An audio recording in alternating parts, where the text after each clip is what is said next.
અમેરિકાની ધરતી પર વડાપ્રધાન નરેન્દ્ર મોદીએ ગેરકાયદે વસવાટ કરતા આ ભારતીયો છે તેમને લઈને નિવેદન આપ્યું છે અને જે પ્રકારે એજન્ટો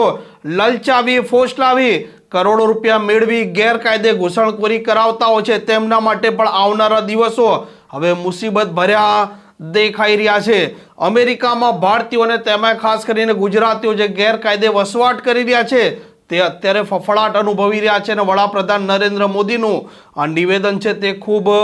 અર્થઘટન વાળું છે। વૈષ્ણવજન તો તેને કહીએ જે પીડ પરાઈ જાનાને રે। નમસ્કાર, આપ જોઈ રહ્યા છો નવજીવન ન્યૂઝ અને હું છું આપની સાથે તોફિક ગાંચી। અમેરિકા પહોંચવાનો દરેક ભારતીયને તેમાં ખાસ કરીને ગુજરાતના લોકોને એક ચસ્કો પણ હોય છે અને એક ઈચ્છા પણ હોય છે। આ એજન્ટો છે તે કરોડો રૂપિયા તેમના પેસેન્જર પાસેથી વસૂલ કરે છે અલગ અલગ રસ્તે અને ખાસ કરીને જોખમી રસ્તે આ પેસેન્જરો છે તેમને અમેરિકામાં પહોંચાડતા હોય છે। કેટલાક કિસ્સામાં આ પેસેન્જરો છે તે મૃત્યુ પણ પામતા હોય છે કે પછી બીમાર પણ પડતા હોય છે। માનવ તસ્કરીનો આ ધંધો છે તેને લઈને અમેરિકાના રાષ્ટ્રપતિ ડોનાલ્ડ ટ્રમ્પ હવે આકરા તેવર અપનાવી રહ્યા છે અને તેમના દેશમાં જે પ્રકારે ગેરકાયદે ઘૂસણખોરી થઈ રહી છે તેને રોકવા માટે સૌથી પહેલાં તેમણે બોર્ડરો છે તેમાં પોલીસ પેટ્રોલિંગ વધાર્યું છે અને આઈસને સૂચના આપી દીધી છે કોઈ પણ જગ્યાએ કોઈ પણ ઠેકાણે દરોડા પાડો અને ગેરકાયદે વસવાટ જે લોકો કરી રહ્યા છે તેમની ધરપકડ કરો અને કાયદાકીય પ્રક્રિયા કરી તેમના મૂળ દેશમાં તેમને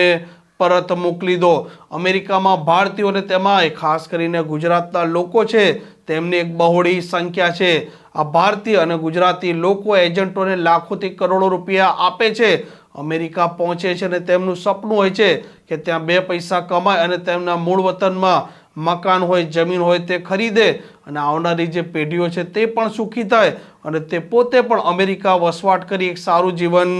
જીવી શકે।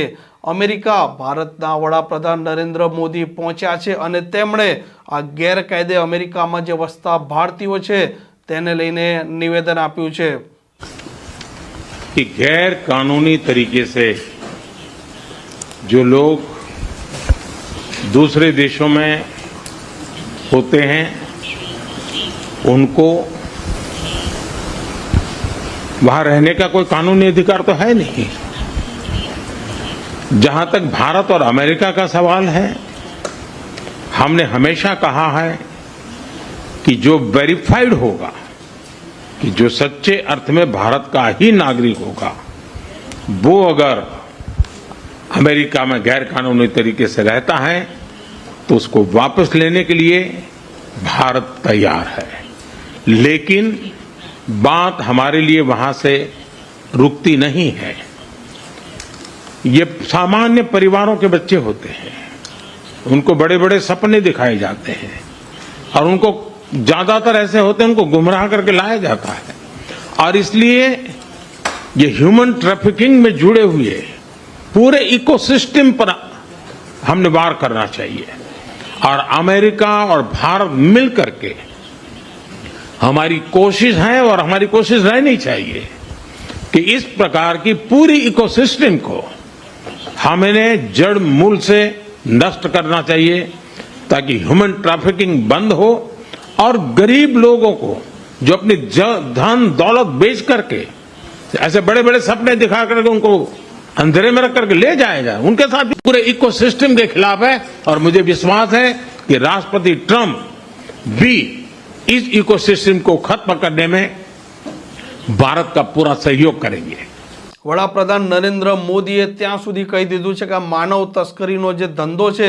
તે બંધ થવો જોઈએ અને અમેરિકા પણ તેમાં સહયોગ કરશે। તેમના આ નિવેદનનું અર્થઘટન નીકાળીએ તો આવનારા સમયમાં ભારતની પોલીસ અને તેમાં ખાસ કરીને ગુજરાતની પોલીસ છે આ એજન્ટો છે તેમના પર તવાઈ બોલાવે તો પણ નવાઈ નહીં। અત્યારે જે પ્રકારે અમેરિકાના રાષ્ટ્રપતિ ડોનાલ્ડ ટ્રમ્પે આકરા તેવર અપનાવ્યા છે ત્યારબાદ જે પ્રકારે અમારા સૂત્રો જણાવી રહ્યા છે તે મુજબ ગુજરાતના જે લોકો અમેરિકા જવાના સપના જોતા હતા તેમણે હાલ પૂરતું મોકૂફ રાખ્યું છે અને એજન્ટો અને સબ એજન્ટો જે અલગ અલગ ગામડામાં ફરતા હતા પેસેન્જરોને મળતા હતા તેમના સાથે ચર્ચા કરતા હતા અને દાવા કરતા હતા કે ટૂંક સમયમાં અને સારા રસ્તે તમને અમેરિકા પહોંચાડી દેવામાં આવશે ને તેના માટે આટલા પૈસા થશે, તે એજન્ટો પણ અત્યારે ભૂગર્ભમાં ઉતરી ગયા છે. આવનારા સમયમાં એજન્ટો છે તેમને હિસ્ટ્રીની કરી આ પોલીસ છે તે કાયદેસરની કાર્યવાહી કરે તો પણ નવાઈ નહીં. આ પ્રકારના સમાચાર, આ પ્રકારના અહેવાલ માટે નવજીવન ન્યૂઝ ડે ચેનલ જોવાનું અને સબસ્ક્રાઇબ કરવાનું ભૂલતા નહીં. વૈષ્ણવજન તો તેને કહીએ જે